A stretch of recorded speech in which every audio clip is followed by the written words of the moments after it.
look at the replacement rates in the flocks who have Johnes compared to the ones which don't have Johnes, we're seeing a very significantly higher replacement rate in those infected flocks. So typically around 30% replacement rate in heavily infected flocks, whereas uninfected flocks down at 22, 23, 24%. So that sort of 5-6% increase in replacement rate is a huge additional cost there, which a lot of flocks are not really addressing. And are those closed flocks that are breeding their own replacements, or are they buying replacements in? Yeah, so a wide mix. So we've sampled flocks across that whole range. And come back to your point about cattle actually as well. So we'd see the highest prevalence of the disease in mixed cattle and sheep farms.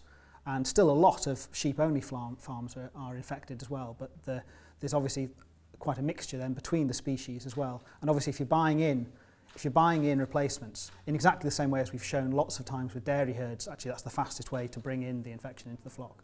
So those flying flocks are going to be much more at risk. But if they're buying in obviously all their replacements, that makes control a lot more difficult as well, because they're infected before you actually buy them in.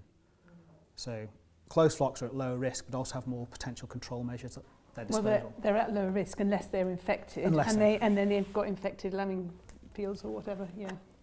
And I guess from a farmer perspective, is Johnes something you test for, and if so, like when would you be doing it? No, we've never tested for it. It's honestly I've not heard of it until a few months ago. You know, when I spoke to people from Farmers Guardian to come in on this panel, I'd honestly not heard of it in sheep. So we haven't tested for it. It would be interesting to take this idea home and explain it to my dad and uncles, but that then comes down to the whole generational thing. Because we've never tested for it at home, trying to persuade them to test for it at home probably just maybe would, I could be wrong, maybe they would go ahead and be like, actually yes, that is a good idea, let's test for it. But this is how they farm, this is how they want to carry on doing it, and it's going to be an extra cost as well. And at the minute, with everything, inflation and feed prices have gone up so much, they'll probably look at it and think, well, actually, we probably don't have this, so let's not test for it and let's not vaccinate against it. We're doing fine as we are, so let's just carry on. We'll just keep, drenching those couple that look a bit thin.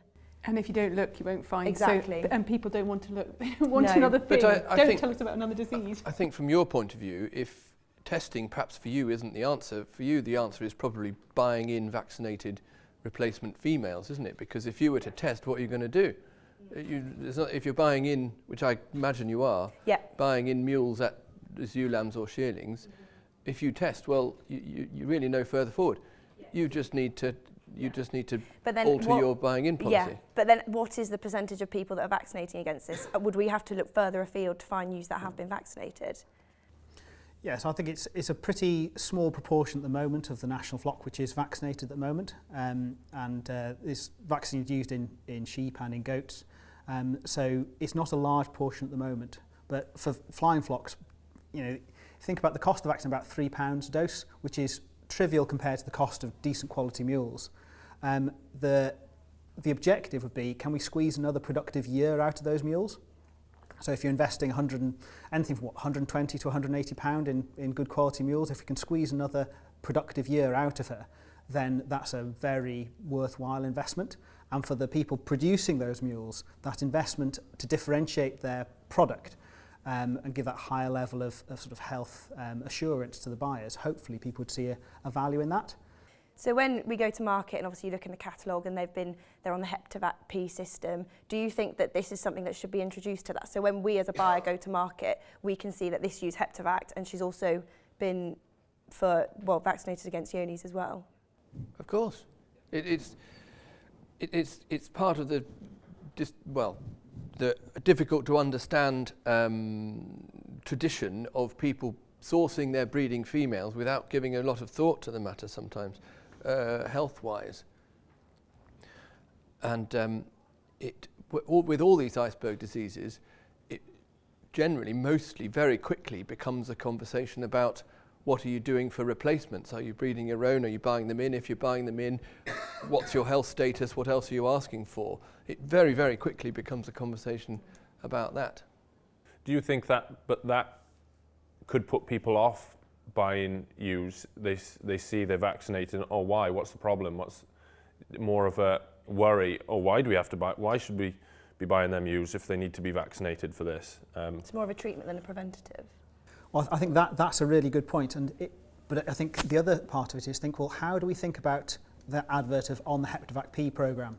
And we think about that, well, everyone's at risk of Clostridial disease and Pasteurella. It's a ubiquitous threat, therefore protection is the best approach.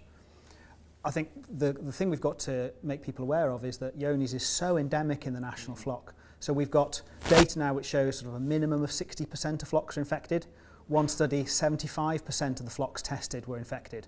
So it's kind of equivalent, really. I'm surprised when I find a flock which doesn't have Johne's, to be honest. So then, really, it's an exactly equivalent argument to the Hepativac programme. And why is there such a big push on this now? What's come to light for this to now be a big thing that we should be looking for in our flocks? It probably all came down to the first project we ran in 2018, which was funded by AHDB. So AHDB ran an iceberg diseases project where we, for the first time, really started trying to look at these diseases as a group and to produce a technical manual for farmers and for vets and for advisors. And to be honest, before that, no one had ever actually looked for what the prevalence was in the UK industry. Before that, in the VLA, back in about 2015, the APHA that are now the government labs, they were diagnosing about 40 cases a year. And I can remember them saying, because I was thinking, oh my goodness, I've sent most of those cases, because I knew how many rams or old ewes that I'd sent to the lab. I was thinking, I'm just one vet. Yeah. And it was really, no one was diagnosing it. And yet you'd, most notably, I can remember a farmer phoning me and he goes, I've got a £6,000 tup, I need you to come and look at it. He told me it's worth £6,000. And when I got there, it was like one of these photos. I was like, that is really not worth £6,000. That's what you paid for it. But it was only we picked it up in tups more because they're worth that sort of money, and so they were getting it diagnosed. Whereas the ewes, if you've got thin ewes, as we've already said, you'd never get your vet to come and check them. And you just send them off, and that's it. You send them off, replace them, and it's just a circle, isn't it?